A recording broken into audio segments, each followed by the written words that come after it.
Cet après-midi, les Verts jouaient au Havre la première de leurs deux rencontres capitales en une semaine dans la lutte pour le maintien en Ligue 1. Et on est guère plus avancé après ce match nul, un but partout. Salut, c'est Franck et je vous propose de débriefer cette rencontre de la 25e journée de Ligue 1 qui avait lieu ce dimanche après-midi au stade Océane. Juste avant qu'on démarre, pensez à vous abonner. Et si vous m'écoutez sur YouTube, n'hésitez pas non plus à mettre un petit pouce si cette vidéo vous a plu. On commence par un petit point classement. Avec ce troisième point pris en déplacement, les Verts restent 17e et relégables, mais ils creusent un petit peu l'écart avec Montpellier, la lanterne rouge battue samedi soir à Lille, et reviennent à 2 longueurs de Reims, premier non relégable, battu chez lui par Auxerre. Pour ce qui est du jeu, entre la pire équipe à domicile et la plus faible à l'extérieur, on ne savait pas trop à quel type de match s'attendre, mais on a vu une première période plutôt agréable.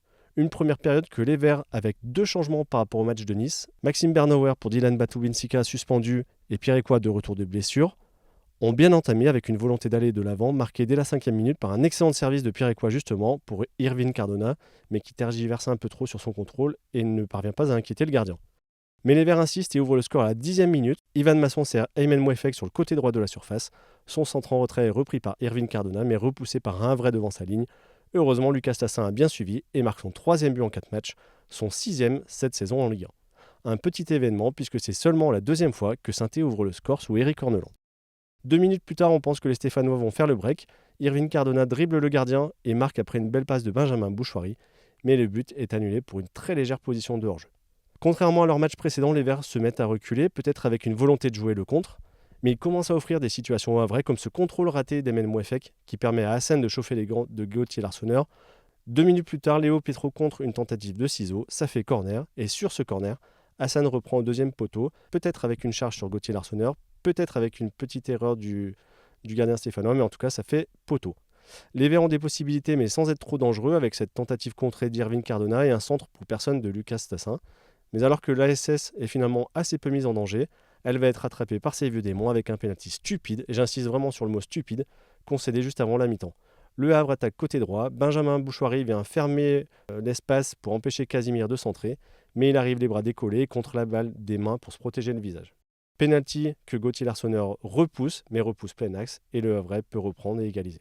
La deuxième période a été beaucoup plus fermée, on sentait que les deux équipes voulaient éviter de se mettre à la faute pour perdre cette rencontre très importante.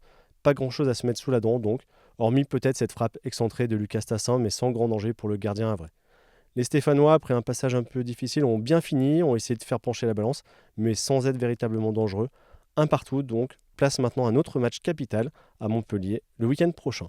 Je vous propose de finir avec le bulletin de notes des Verts. N'hésitez pas à venir me dire en commentaire si vous êtes d'accord avec moi ou pas. Gauthier Larsonneur, j'ai choisi de lui mettre la note de 5. Match frustrant pour lui, pas forcément énormément d'arrêts à faire. Il repousse un penalty alors qu'on le lui a souvent reproché, mais ça ne suffit pas. Il aurait pu encaisser un but avant quand il juge mal, je trouve, le corner à vrai, même s'il y a peut-être une faute sur lui. Match moyen, du coup, note de 5. Ivan Masson, j'ai longtemps hésité à quelle note j'allais lui mettre, mais j'avais été un peu dur avec lui la semaine dernière et je trouve que cette fois-ci, il a été très entreprenant. Sa vitesse a encore fait des dégâts offensivement, même si derrière, il n'a pas forcément été non plus très souvent mis en difficulté. Et du coup, je lui attribue un 6. La meilleure note, elle est pour Maxime Bernauer pour sa première titularisation en vert. Je l'ai trouvé très intéressant, serein et appliqué. Notamment, il y a un super sauvetage en 1 contre 2 à vrai à la 65e qui aurait pu coûter cher, une action qui aurait pu coûter cher aux Stéphanois.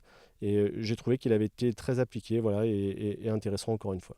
À ses côtés, Michael Nadé, pas grand chose à redire. Je lui mets la note de 6. Costaud dans les duels et une belle intervention en début de seconde période. Pareil, où sur un centre, il passe devant son attaquant et l'empêche de concrétiser par un but. Léo Petro, bon, je l'ai trouvé un ton en dessous. Je lui mets la note de 5. Comme d'habitude, généreux et appliqué, à défaut d'apporter sur son côté. Une grossière erreur qui déclenche justement le contre-havrais dont je parlais juste avant et qui aurait pu coûter très cher. Au milieu de terrain, Pierre Ecoua, pour son retour dans l'équipe, a été très intéressant, j'ai trouvé, par sa disponibilité et sa qualité de passe. Pas grand chose de plus à dire, mais je lui mets un 6. Voilà, c'est un bon match de sa part. Aymen Mouefek, difficile à noter, toujours aussi volontaire, puissant, mais tellement de déchets techniques. Vraiment, il a perdu beaucoup de ballons sur ses contrôles ou sur ses passes. Du coup, je trouve que ça minore un peu sa prestation et je lui mets un 5. C'est toujours mieux que Benjamin Bouchoiry. Il aurait pu offrir une passe décisive à Cardona s'il n'y avait pas eu hors-jeu, mais je trouve vraiment stupide de concéder ce penalty, les bras écartés. Et puis, il a été moins rayonnant que lors de ses dernières sorties. Je lui mets donc la note de 4. Ce sera d'ailleurs la même pour Irvine Cardona, qui aurait pu être lui aussi le héros si son but avait été accordé.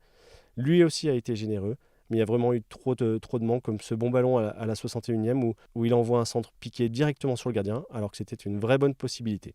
Zoriko Davitashvili, j'ai choisi de lui mettre la note de 5. Voilà, match moyen, quelques fulgurances comme d'habitude par sa vitesse et ses dribbles, mais il a finalement eu assez peu d'influence dans le jeu et n'a pas vraiment été dangereux. Il n'a pas forcément eu l'occasion de se mettre en position de frappe et d'inquiéter Mathieu Gorgelin. Et on termine donc avec Lucas Tassin. J'ai choisi de lui attribuer la note de 6.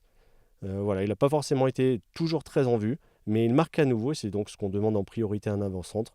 Et il a continué aussi à faire ce gros boulot de replacement pour gêner la relance à Avrez. Match assez intéressant de la part du jeune Belge, donc je lui mets la note de 6. N'hésitez pas à venir me dire en commentaire si vous me trouvez juste, si vous me trouvez trop sévère ou trop clément, et ce sera un plaisir d'en discuter. J'espère en tout cas que ce nouveau débrief vous a plu. N'hésitez pas non plus à venir m'en parler sur Facebook, Twitter et Instagram. Et on se retrouve très vite pour un nouvel épisode. Ciao.